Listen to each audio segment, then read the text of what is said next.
Today I'm going to take you through what I think are the best settings to use on PlayStation 5 right now. However, if you do still play on PS4 or Xbox controllers, a lot of the information in this video will still be relevant. So if you're not sure how Deadzone or aim response curve types work, I will be covering these in the video today. Some of the settings I do explain in this video can be personal preference, and just because they work well for me doesn't mean that they're going to be the best for you. But I'll aim in this video to guide you through and explain the settings that are more personal preference based, and hopefully arm you with the knowledge so that you can make an informed choice as to which ones are likely going to work better for yourself. If there is something I haven't covered in this video and you would like clarity on it, please leave a comment down below and I'll get back to you. I've included timestamps in the video, so please feel free to skip to the part of the video that you think will benefit you most. And without any further ado, let's get into it. So let's jump into the options.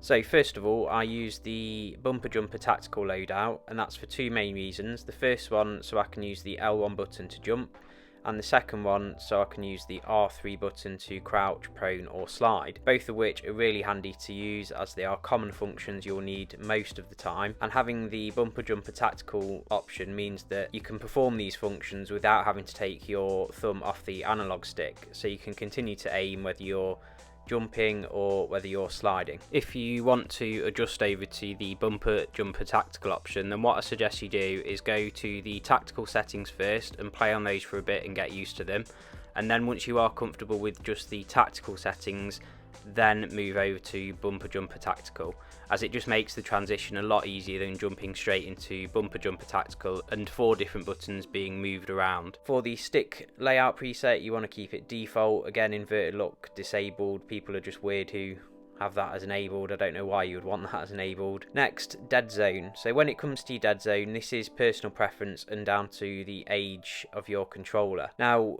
I would always say having a lower Deadzone is better if you can. Basically, if you have a higher Deadzone, it just means that you need to push the analog stick more to be able for the game to register an input. If you have a lower Deadzone, it means that you only need to nudge the analog stick to be able to, for the game to register any sort of input. For me, 0.03 works really well because I'm playing off a brand new PlayStation 5 controller. But what I would say with your Deadzone is maybe have it slightly higher if you're prone to nudging the analog stick slightly. But as you get more used to an analog stick, then you can always drop that back down, and the lower Deadzones will give you better control over your aim. But of course, if you happen to find that you're getting a bit of stick drift on a lower Deadzone, then make sure you put it slightly higher just to ensure that there's no stick drift, because that in turn can then affect your aiming as well. But for me, I play on 0.03 and I find that gives me enough buffer just in case I make a mistake slightly or nudge the controller when I'm not supposed to, and it's the right amount for me to get precision aim as well. So I play off a 7/7 sensitivity, and I find that 7 works really well, and it gives you enough sensitivity to be able to react quickly if things are happening behind you or to the side of you. And also, it's not too high where the game becomes very jerky. This can be personal preference though. You could find yourself potentially at a 4 or 5 and you feel comfortable using that, and that's absolutely fine. Some people do play off maybe 12, 14, but again, this is personal preference and down to what you feel comfortable with. I have gone higher, but I've always felt more comfortable with either 7 or an 8.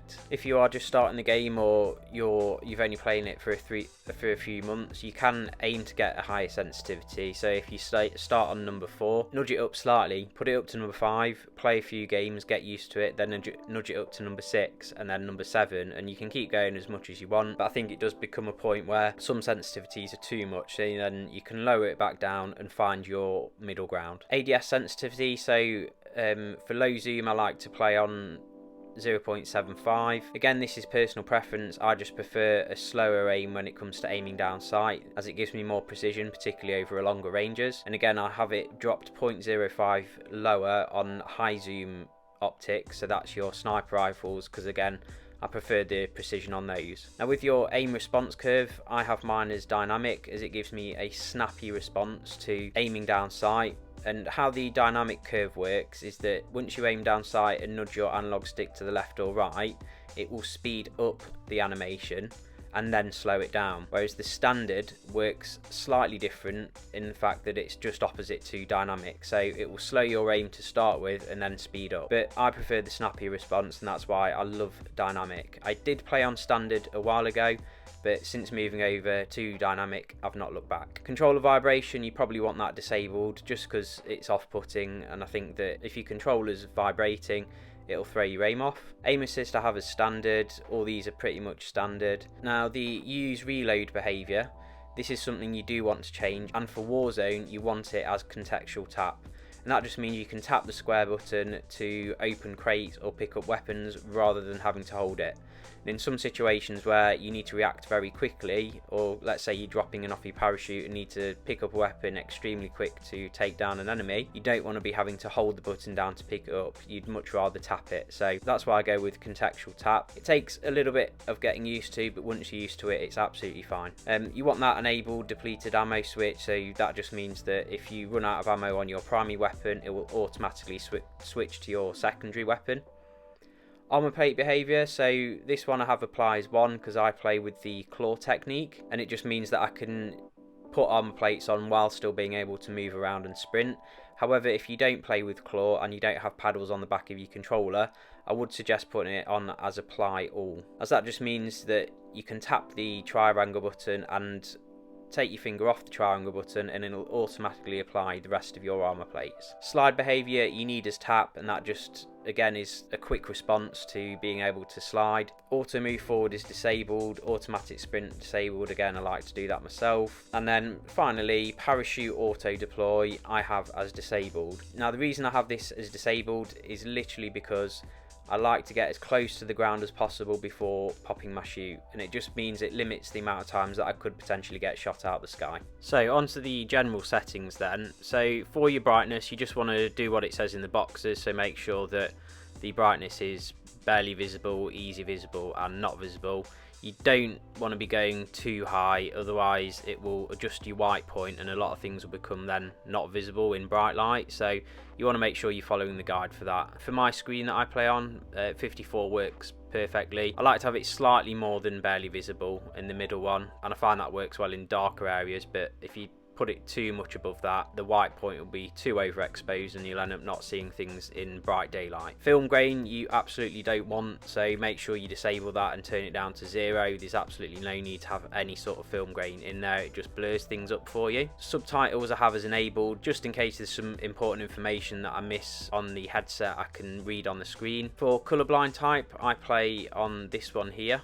I don't particularly know how you pronounce it, but it seems to make the game slightly more colourful. It looks slightly better to play. Standard or disabled just looks a little bit bland, so I've got used to this one now, and yeah, it's a lot better than just the standard. I'm not colourblind myself, but it really does add some colour into the game and make areas of the map pop.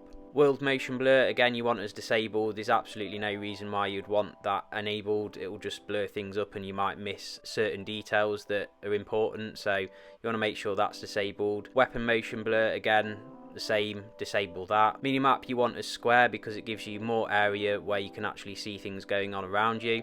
The circle of course will cut the edges off, which means you can't see as much information as if it was in the square. I like to have my minimap rotation enabled. This is personal preference. Some squads will like letters, some will like numbers, but if you're playing in a squad, make sure you've got it all as the same one so you can call out if someone's to the west or if someone's at 270. It's just a little bit easier to make sure your whole squad's playing off one of them. And these are just the content filters, which again, fine. These are of no significance really. And that concludes the general settings. Now on to audio. So I play on home theatre. I found that works best, although I am still experimenting with others. At the moment though, I'm using home theatre and I feel like that is the best for footsteps, but again you can play around with that depending on the headset you've got or whether you're using a TV, because some might work better on a TV, some might work better on a headset. So again, just have a bit of a play around and see which one works best for you. Master volume I have turned down to 50%. I don't like things too loud, so hence the reason why I've got it at 50. Music volume I've got turned all the way down because you don't really need to hear the in-game music and it's just distracting most of the time, so hence the reason why I've got it at a minimal volume. Dialogue volume I've got at 30, and that's because sometimes in-game you can hear your characters give call-outs, or enemy characters giving callouts, which can give someone's position away, so I like to have that turned up slightly. Effects volume, you probably want that slightly higher, and that's for gunshots and explosions.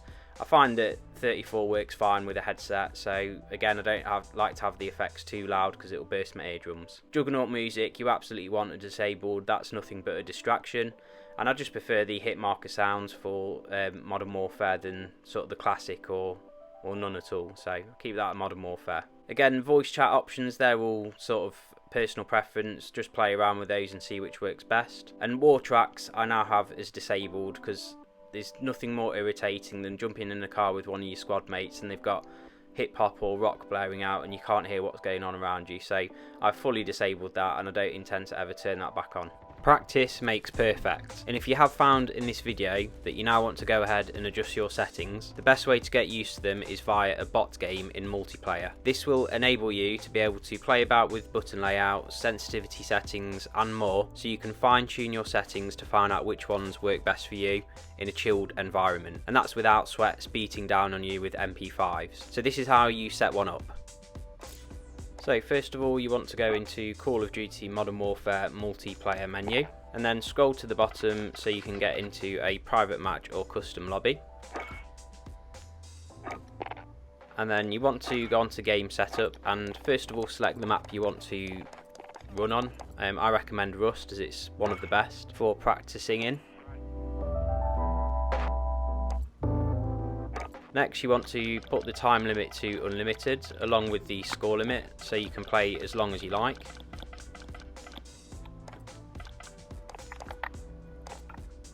And then just as a quality of life feature, I like to put the ammunition up to maximum just so if you don't die you've got plenty of rounds to keep going at the bots with. And then finally we just go on to bot setup. I like to have one teammate and usually have 5 or 6 bots. And then you can choose the difficulty you want them to be on. I usually select them as recruit just so it's easy as we're only practicing here. And then we can start the game. Let me know down in the comments which settings you're using and which ones work well for you. And also, following this video, are you going to change anything about your settings? If you enjoyed the video or found it useful, please drop me a like or a dislike if you didn't. Make sure you do subscribe for future videos as I'll be covering any new settings introduced for the PlayStation 5 into Warzone as soon as they happen. So make sure you don't miss out on those. And I shall hopefully see you in the next one.